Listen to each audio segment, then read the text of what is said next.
Zaman sekarang sudah dipisahkan orang agama dengan pendekar. Itu masalah kita ni tahun 2020-an. Orang agama satu kumpulan, pendekar atau pahlawan ke tentera satu kumpulan. Sedangkan kalau kita tengok sejarah, semua pendekar dia jugalah tok guru, semua tok guru jugalah pendekar. Kita kena tengok balik sejarah.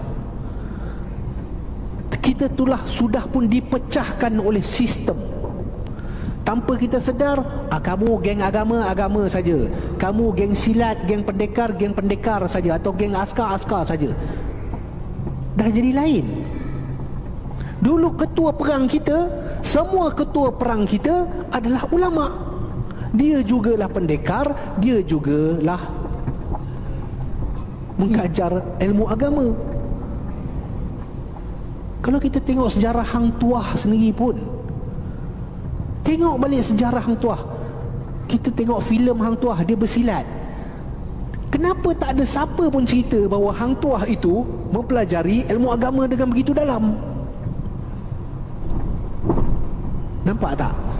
Jadi saya nak seru balik pada rakyat Malaysia, agamawan perlu menjadi pemimpin untuk menggabungkan semula dua pihak ni, iaitu pihak yang memegang agama dan pihak yang memegang ni menjadi satu. Alhamdulillah, ketika saya berkhidmat akhir sekali adalah bersama General Tan Sri Zulkifli Zainal Abidin. Beliau merupakan seorang panglima angkatan tentera yang sangat alim. Alhamdulillah, seorang yang alim, orang Lenggong juga. Orang Lenggong, General Tan Sri Zulkifli Zainal Abidin. Dia juga jurulatih sniper. Dia juga yang menubuhkan banyak idea-idea yang baik di dalam tentera. Dan beliaulah satu-satunya general yang mewajibkan semua pegawai bawah UPNM dekat poket ada Yasin, sehingga Yasin tu masuk dalam otak. Yang mewajibkan subuh wajib berjamaah, tak datang subuh kena hukum. Nampak? Kita dah tak boleh lagi dah.